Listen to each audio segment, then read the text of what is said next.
तो साप पकडतो, पण खरं तर हातात साप नसतो,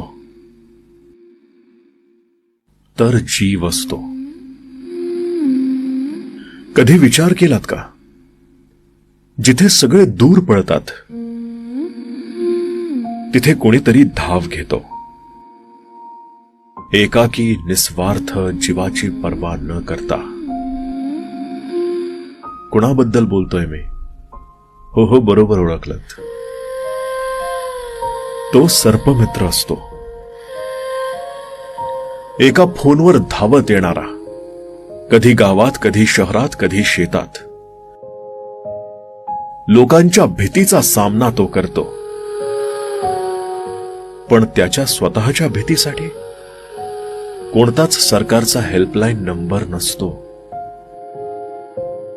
ना अपघात विमा असतो, ना पगार, ना कुटुंबासाठी आधार, ना सिक्युरिटी, काहीही नाही. फक्त ध्येय जीव वाचवायचा, माणसाचाही आणि सापाचाही.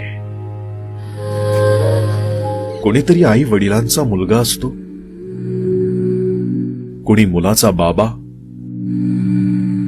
कोणी बहिणीचा आधार. पण त्याला साप चावला तर? हा प्रश्न आपल्याला कधीच पडत नाही ना. आणि पडला तरी काय फरक पडतो? साप आपल्याला थोडी चावतोय. तोच का गेला होता तिथे मरायला?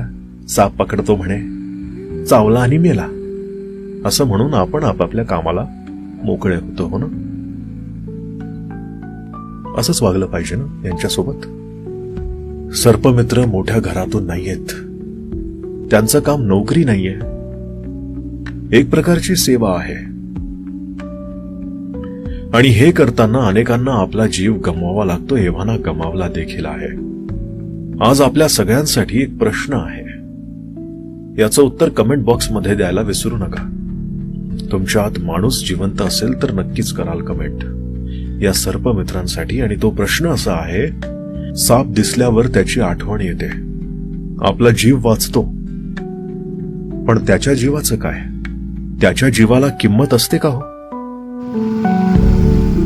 या प्रश्नाचं उत्तर मला हवंय. तेवढीच थोडीशी उभारी मिळेल. कोणीतरी आपली जबाबदारी घेणारही आहे असं त्याला वाटेल. वाटू द्यायचं त्याला.